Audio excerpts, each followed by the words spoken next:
ദൈവനാമത്തിന് മഹത്വം ഉണ്ടാകട്ടെ. പ്രാർത്ഥന എന്ന വിഷയത്തെ സംബന്ധിച്ച് നാം ഗ്രഹിക്കുന്ന വചനഭാഗങ്ങളാണ്.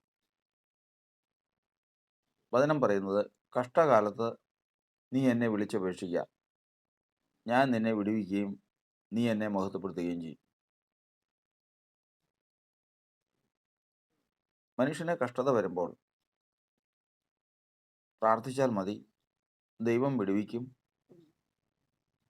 പ്രാർത്ഥിച്ചവൻ ദൈവത്തെ മഹത്വപ്പെടുത്തും. ഇതാണ് നമ്മൾ കേട്ട വ്യവസ്ഥ. എന്നാൽ പലപ്പോഴും എത്ര പ്രാർത്ഥിച്ചിട്ടും തൃപ്തി വരുന്നുമില്ല, കഷ്ടങ്ങൾ നീങ്ങിപ്പോകുന്നുമില്ല. എന്താണ് അതിൻ്റെ കാരണം? അതിന് പല കാരണങ്ങളുമുണ്ട്. അതിൽ പ്രധാനപ്പെട്ട ഒരു കാരണം, ദൈവത്താൽ വിളിക്കപ്പെട്ടവന് സ്വർഗത്തിൽ, അവൻ ലോകത്തിൽ ജനിക്കുന്നതിന് മുമ്പ് അവനെക്കുറിച്ചൊരു ദൈവോദ്ദേശമുണ്ട്. അവൻ ഭൂമിയിൽ വന്നാൽ അനുഭവിക്കേണ്ട കാര്യങ്ങൾ, ചെയ്തു തീർക്കേണ്ട സൽപ്രവൃത്തികൾ, അവൻ ദൈവത്തെ മഹത്വപ്പെടുത്തുവാൻ ചെയ്യേണ്ട പ്രവൃത്തികൾ, ഇങ്ങനെയുള്ള കാര്യങ്ങളൊക്കെയും മുൻ നിശ്ചയിച്ചിട്ടുള്ളതാണ്. അത് സ്വർഗത്തിൽ എന്നേക്കും സ്ഥിരമായിരിക്കുന്ന ദൈവത്തിൻ്റെ വചനത്തിലുള്ളതാണ്. ഹന്ന എന്ന് പറയുന്ന ഇസ്രായേൽക്കാരത്തി ഈ ലോകത്തിൽ വരുന്നതിന് മുമ്പ് സത്യഗ്രന്ഥത്തിൽ അവളെക്കുറിച്ച് എഴുതിയിട്ടുള്ളതാണ്. ദൈവം മുൻ നിശ്ചയിച്ചിട്ടുള്ളതാണ്. ന്യായപ്രമാണ കാലഘട്ടത്തിൽ ഹന്ന വന്ന് ജനിക്കും, ഏൽക്കാനയുടെ ഭാര്യയാകും. അവൾക്ക് ഒരു മകൻ ജനിക്കും. അവന് ശമൂവേൽ എന്നായിരിക്കും പേര്. അവൻ ദൈവത്തിൻ്റെ വിശ്വസ്ത പ്രവാചകനായിരിക്കും. ഇസ്രായേൽ ജനത്തിന് ന്യായപാലനം ചെയ്യും. തുടർന്ന് അന്നയ്ക്ക് ദൈവം അനുഗ്രഹിച്ച് ചില മക്കളെ കൊടുക്കും. അവൾ ഇസ്രായേലിൽ ഒരു ശ്രേഷ്ഠ ദൈവഭക്തിയായ സ്ത്രീയായി അറിയപ്പെടുകയും ചെയ്യും. ഇതൊക്കെയും സത്യഗ്രന്ഥത്തിലുള്ളതാണ്. ദൈവത്തിൻ്റെ മുൻനിർണയത്തിലുള്ളതാണ് ഇതൊക്കെ. എന്നാൽ ലോകത്തിലേക്ക് വന്നു. ഹന്ന ലോകത്തിൽ ജനിച്ചു, ഏൽക്കാനയുടെ ഭാര്യയായി. മറ്റൊരു സ്ത്രീയും, പെനീന എന്ന് പറയുന്ന ഒരു സ്ത്രീയും ഏൽക്കാനയുടെ ഭാര്യയായി. ഏൽക്കാനയുടെ 2 ഭാര്യമാരിൽ ഒരുവളായി ഹന്ന. ഹന്നയ്ക്ക് കുട്ടികളില്ല, പെനീനയ്ക്ക് കുട്ടികളുണ്ട്. കൂടെ കൂടെ മക്കളില്ലാത്തവൻ്റെ ദുഃഖം, അത് മക്കൾ ഇല്ലാത്തവർക്കേ അറിയാവൂ. ചിലപ്പോൾ മക്കളുള്ളവർക്ക് ഇല്ലാതിരുന്നെങ്കിൽ എന്ന് ചിന്തിക്കത്തക്കവണ്ണമുള്ള അനുഭവങ്ങളുള്ളവരും അപൂർവമായിട്ട് ലോകത്തിലുണ്ട്. പക്ഷേ എന്നിരുന്നാലും തലമുറയില്ലാത്ത ഒരുവനെ, അവൻ്റെ ദുഃഖം അറിയുന്നവൻ, യഥാർത്ഥത്തിൽ ദൈവവും തലമുറയില്ലാത്തവനുമേ അറിയാവൂ. അത്രമാത്രം ദുഃഖത്തിലാണ്. എന്നാൽ ദൈവത്തോട് പ്രാർത്ഥിക്കുന്നുണ്ട്, ദൈവത്തോട് വിഷയം പറയുന്നുണ്ട്, മറുപടിയില്ല. മറ്റവൾക്കാണെങ്കിൽ മക്കൾ ഇഷ്ടം പോലെയാണ്. താൻ വചനം എഴുതിയിട്ടുണ്ട്, കഷ്ടകാലമുണ്ടോ, നിനക്ക് കഷ്ടമുണ്ടോ, എന്നെ വിളിച്ചപേക്ഷിക്കാം, ഞാൻ നിന്നെ വിടുവിക്കും, നീ എന്നെ മഹത്വപ്പെടുത്തുകയും ചെയ്യും. എന്നാൽ ഹന്നയുടെ പ്രശ്നങ്ങളെല്ലാം തീരുന്ന ഒരു ദിവസം വന്നു. അവൾ തൻ്റെ പ്രതിയോഗിയുടെ കുത്തുവാക്കുകൾ കേട്ടും മറ്റുള്ളവരുടെ മുമ്പിൽ താൻ അപമാനിക്കപ്പെട്ടും കഷ്ടത്തിലും നഷ്ടത്തിലും എല്ലാം ജീവിതം കഴിച്ചു കൊണ്ടുപോരുന്ന ഒരു സന്ദർഭത്തിൽ അവൾ ഒരു തീരുമാനമെടുത്ത് ദൈവാലയത്തിലേക്ക് ചെല്ലുകയാണ്. ദൈവാലയത്തിലേക്ക് ചെന്നതിന് ശേഷം ദൈവത്തോട് ചില കാര്യങ്ങൾ പറയുക. കർത്താവേ, നീ എനിക്കൊരു പുരുഷ സന്താനത്തെ തരുന്നുവെങ്കിൽ അവനെ ഞാൻ നിനക്ക് തരും. അവൻ നാസിർ വ്രതക്കാരനായിട്ട് ജീവിക്കും. ക്ഷൗരകത്തി അവൻ്റെ തലയിൽ തൊടിയിക്കില്ല. മുതലായിട്ടുള്ള കാര്യങ്ങൾ അവളുടെ വായിൽ നിന്ന് പുറപ്പെട്ടു. അപ്പോൾ തന്നെ അവളുടെ വിഷയം തീർന്നു.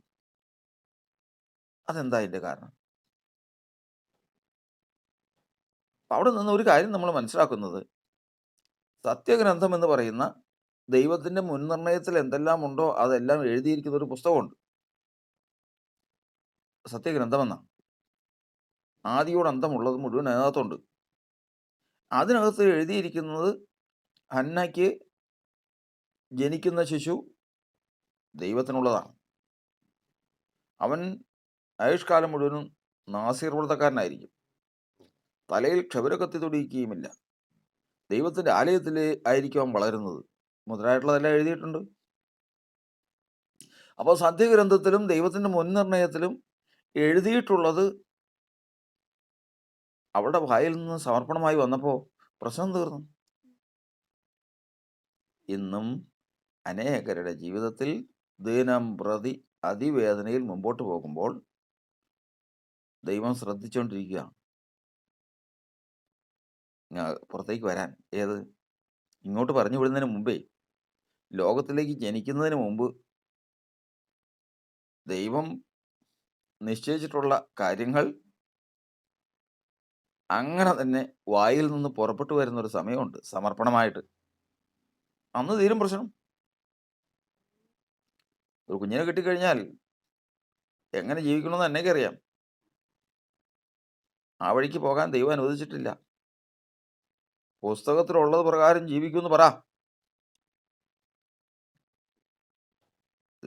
നിന്നെക്കുറിച്ച് ദൈവത്തിൻ്റെ ഉദ്ദേശം എന്തോ സത്യഗ്രന്ഥത്തിൽ എന്തെഴുതിയിട്ടുണ്ടോ ആ എഴുതിയിരിക്കുന്നതിന് അങ്ങനെ തന്നെ വായിൽ നിന്ന് വരട്ടെ, ഹൃദയത്തിൽ സമർപ്പണമായി വരട്ടെ. പിന്നെ നോക്കിയാൽ പ്രശ്നം ഉണ്ടാവില്ല. മുഖം ഇതിനെ വാടില്ല, കഷ്ടം വിട്ടുപോകും, പ്രതിയോഗി ലജ്ജിക്കും. തുടർന്ന് മക്കളെത്ര ജനിച്ചെന്നറിയോ?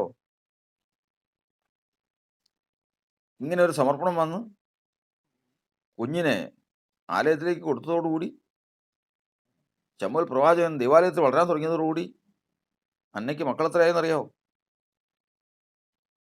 അവളുടെ കുടുംബം മക്കളെ കൊണ്ട് നിറഞ്ഞു. ഇന്നൊരു പരാതിയില്ല, സങ്കടമില്ല. ഇവിടെയാണ് നമ്മൾ 66-ാം സങ്കീർത്തനം വായിക്കേണ്ടത്. എന്താണെന്നറിയാവോ? സങ്കീർത്തനക്കാരൻ പറയുന്ന വാക്ക് ഓർത്തുകൊള്ളണം. 66-ാം സങ്കീർത്തനം 13-14 വാക്യങ്ങൾ നമ്മൾ വായിക്കുന്നു. ഞാൻ ഹോമയാഗങ്ങളും കൊണ്ട് നിന്റെ ആലയത്തിലേക്ക് വരും, എൻ്റെ നേർച്ചകളെ ഞാൻ നിനക്ക് കഴിക്കും. ദൈവത്തിൻ്റെ ആലയത്തിലേക്ക് വരുവാണ് സങ്കീർത്തനക്കാരൻ ഹോമയാഗവും കൊണ്ട്. മാത്രമല്ല വേറൊരു കാര്യം കൂടെ ഉണ്ട്, നേർച്ച. ഹന്ന വരുന്ന പോലെ ഹന്ന ഹോമയാഗങ്ങൾ കൊണ്ട് വരുവാണ്. ഭർത്താവുമായിട്ട് ഹോമയാഗം കഴിക്കാൻ കൊണ്ടുപോവുക ദൈവാലയത്തിലേക്ക്.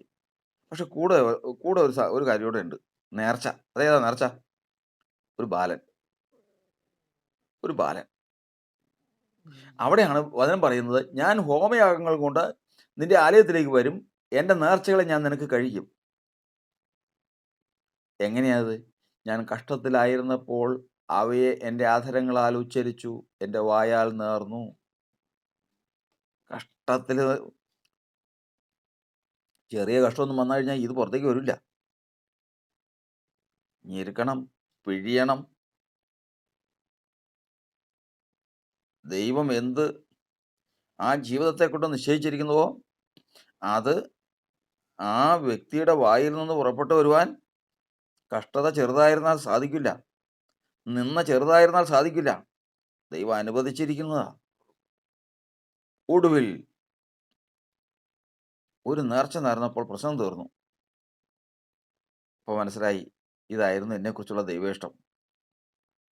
എന്നെക്കുറിച്ചുള്ള ദൈവേഷ്ടമായി. എന്ത് ചെയ്തെന്നറിയാമോ? ഹന്ന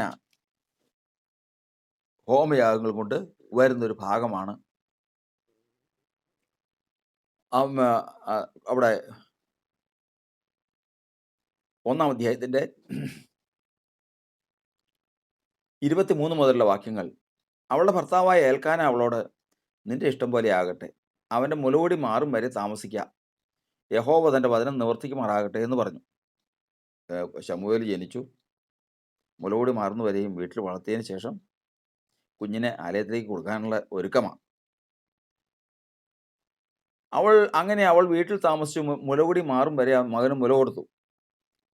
അവന് മുലകൂടി മാറിയ ശേഷം അവൾ 3 വയസ്സ് പ്രായമുള്ള ഒരു കാളയും ഒരു പറ മാവും ഒരു തുരുത്തി വീഞ്ഞുമായി അവനെ ശീലോവിൽ യഹോവയുടെ ആലയത്തിലേക്ക് കൊണ്ടുചെന്നു. ബാലനോ ചെറുപ്പമായിരുന്നു. ഓർക്കണം, നമ്മൾ 66 സങ്കീർത്തനത്തിൽ വായിച്ചത്, ഞാൻ ഹോമയാഗങ്ങളും കൊണ്ട് നിന്റെ ആലയത്തിലേക്ക് വരും, എൻ്റെ നേർച്ചകളെ ഞാൻ കഴിക്കും. 2 കാര്യങ്ങളാണ്. ഹോമയാഗങ്ങളും വന്നിട്ടുണ്ട്, നേർച്ചയും വന്നിട്ടുണ്ട്. ഇവിടെ ഓർക്കണം,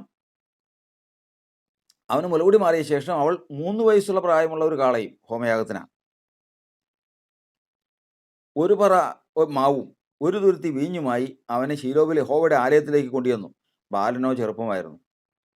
അവർ കാളയെ അറുത്തിട്ട് ബാലനെ ഏലിയുടെ അടുക്കൽ കൊണ്ടുവന്നു. ഹോമയാഗം കഴിഞ്ഞ് നേർച്ചയുമായിട്ട് ഏലിയുടെ അടുക്കൽ വന്നു.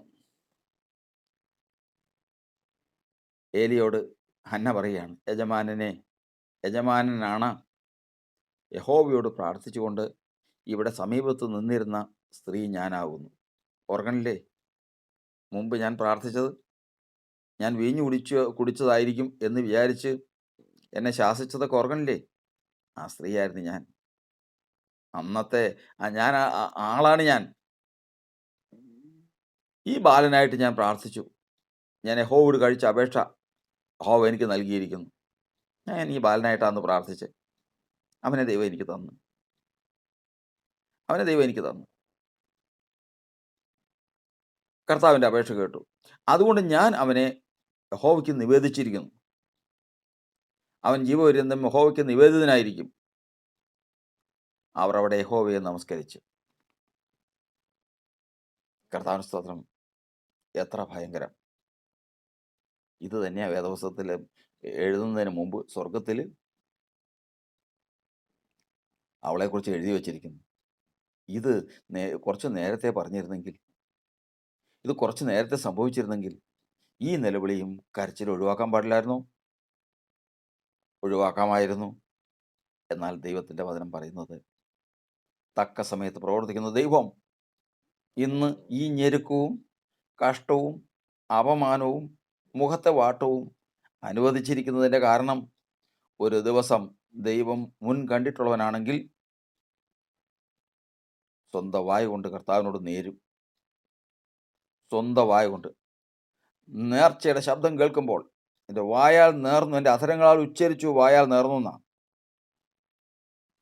ഈ ശബ്ദം സ്വർഗത്തിലെത്തിയപ്പോൾ തന്നെ മറുപടിയായി.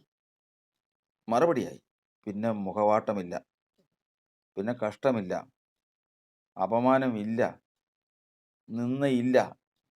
ഇതൊക്കെ എന്തിനു വേണ്ടിയിട്ടായിരുന്നു? ഈ ഒരൊറ്റ കാര്യത്തിന് വേണ്ടിയിട്ടായിരുന്നു. കഷ്ടകാലത്ത് ഞാൻ എൻ്റെ അധരങ്ങളാൽ ഉച്ചരിച്ചു, വായാൽ നേർന്നു. അത് നിവർത്തിക്കേണ്ടതിന് വേണ്ടി ഹോമയാഗങ്ങളുമായി, എൻ്റെ നേർച്ചകളുമായി ഞാൻ വരികയാണ്. ഹന്നയുടെ കഷ്ടം അവിടെ തീർന്നു.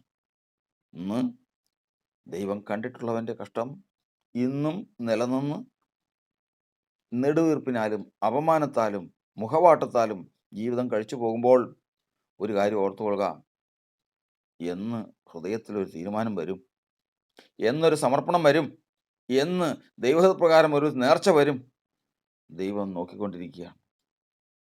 അത് വെളിപ്പെടുന്ന ദിവസമുണ്ട്. അന്ന് കഷ്ടം ഇല്ലാതാകുന്ന ദിവസമാണ്. അന്ന് നഷ്ടമില്ലാതാകുന്ന ദിവസമാണ്.